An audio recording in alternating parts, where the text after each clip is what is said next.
Hoje nós vamos fazer mais um vídeo aí, dando uma passeada aí pela estrada do Campestre e filmando aí, conversando um pouco. O assunto de hoje, nosso assunto de hoje é sobre essa figura aqui, filma o nome do cidadão em questão.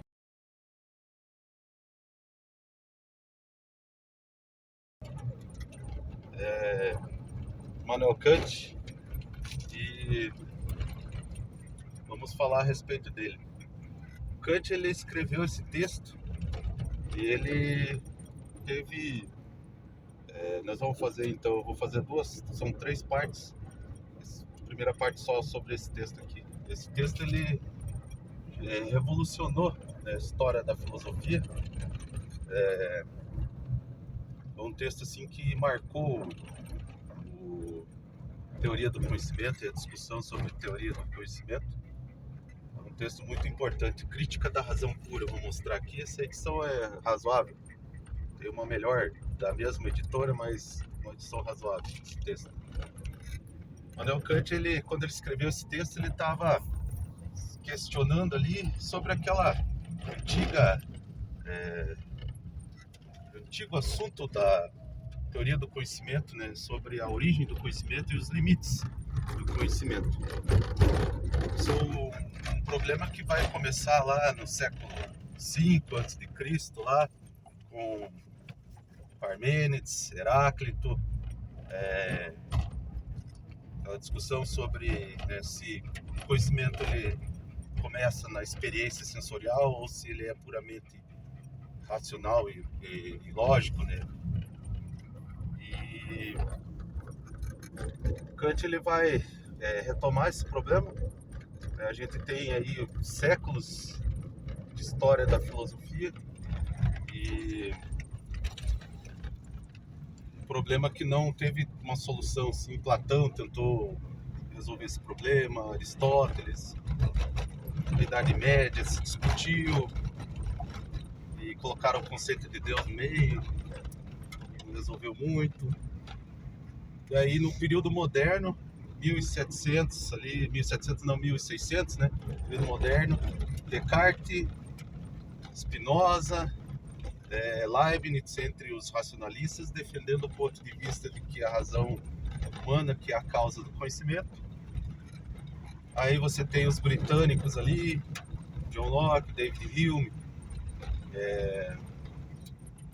Thomas Hobbes, vão defender o ponto de vista de que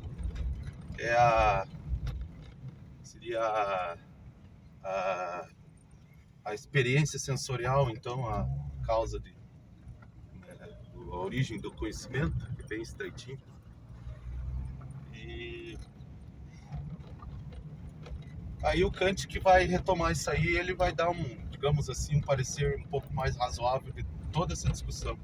Quando ele escreve, então, a Crítica da Razão Pura, né, que é esse texto, ele vai dizer o seguinte, ele vai dizer que ambos os lados que eu citei, né, ambos os lados, a razão e a experiência sensorial, são responsáveis pelo conhecimento. Ele vai estar se questionando sobre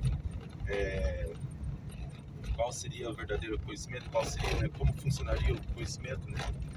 E ele vai perceber que são os dois lados que participam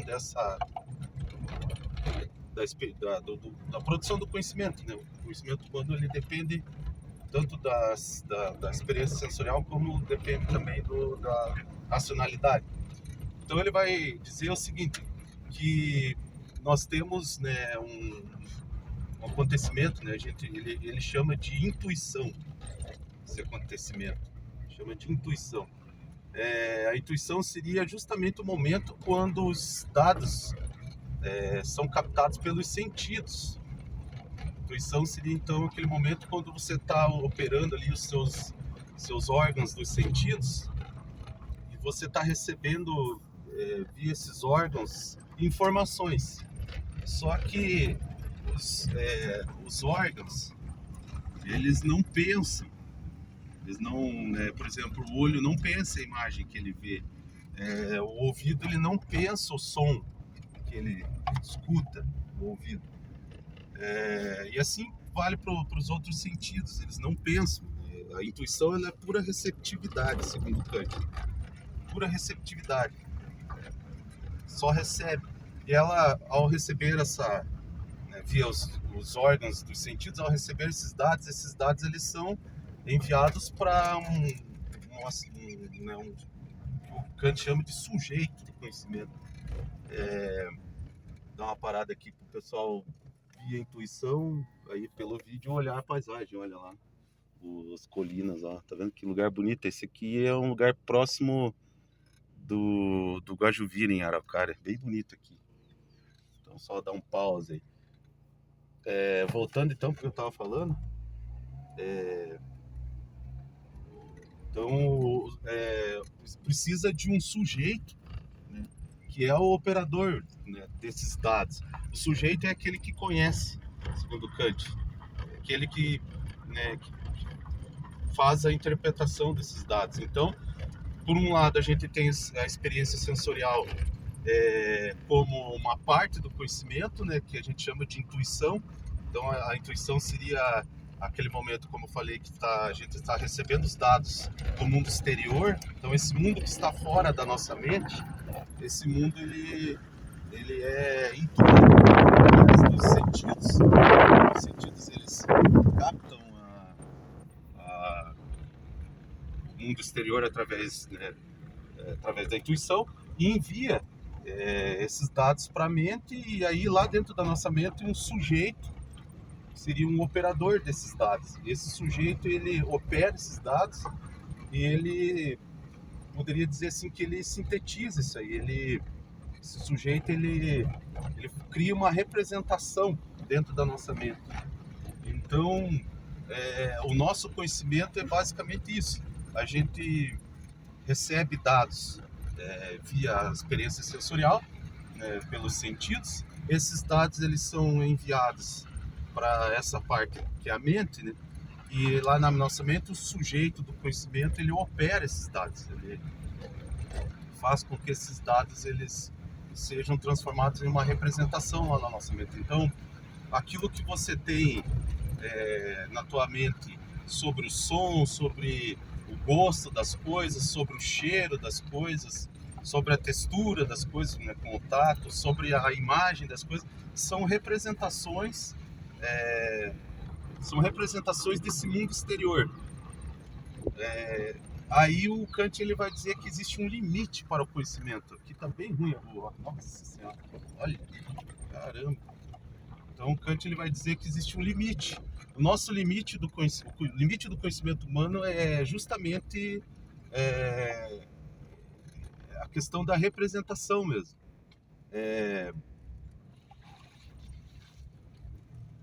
Então nós temos a representação, ela é apenas uma representação. A gente tem um limite que a gente chama de coisa em si. Então a coisa em si seria o que? O mundo em si, né? A coisa em si seria o mundo exterior, os objetos do mundo exterior. As coisas em si a gente não pode conhecer, porque segundo Kant, nossa mente ela está encerrada dentro, presa dentro, né, de uma dimensão que meramente, poderia dizer que é meramente lógica. A gente tá, nossa mente ela não consegue intuir, fazer essa experiência da intuição. Somente a intuição para nós só funciona através da experiência sensorial. Então não existe uma intuição intelectual, segundo Kant. Nós não conseguimos ter essa intuição intelectual. Então o que acontece? A nossa mente ela depende, basicamente, necessariamente, ela depende da experiência sensorial para conhecer. Então tudo que a gente conhece é uma representação, são representações, mas jamais o que a gente conhece vai ser jamais o que a gente conhece vai ser a coisa em si. Então, por exemplo, a gente está olhando aqui essas imagens aqui, né? Vocês estão vendo aí a paisagem. Então, quando a gente olha para uma paisagem igual essa aí, ó,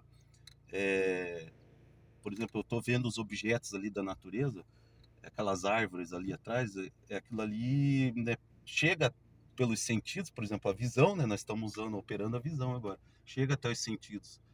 O dado do objeto que está ali, cor, forma, dimensão, chega até o meu olho envia isso para minha mente e a minha mente sistematiza isso aí, opera e transforma em representação. Então, quando eu olho, eu estou vendo a imagem, eu estou vendo a representação.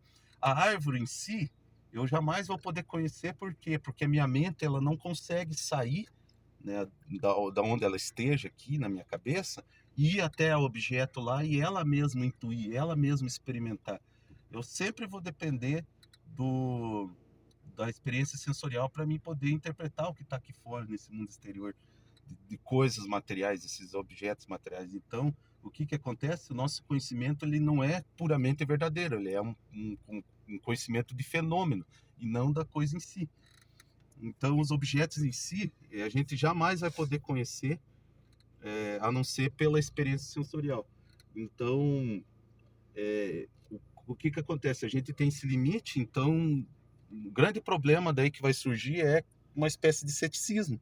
Porque se a gente não conhece os objetos como eles são em si mesmos, e somente as representações que chegam para nós na nossa mente, até a nossa mente via informação sensorial, e daí a nossa mente transforma isso em imagem, cheiro, gosto, enfim, som. Se a gente precisa justamente desse meio intermediário, a nossa mente jamais vai poder intuir isso aí intelectualmente. E o Kant vai dizer que o único ser que pode fazer isso é Deus, fazer intuir intelectualmente. Nós não temos essa capacidade. Então, o que que acontece? Vamos questionar então se então o que a gente conhece é representação e nunca vai ser a verdade, a coisa verdadeira. Então, qual que é o fundamento da verdade? Aí ele vai ter um grande problema. Mas isso eu já vou discutir no próximo. Pode desligar aí.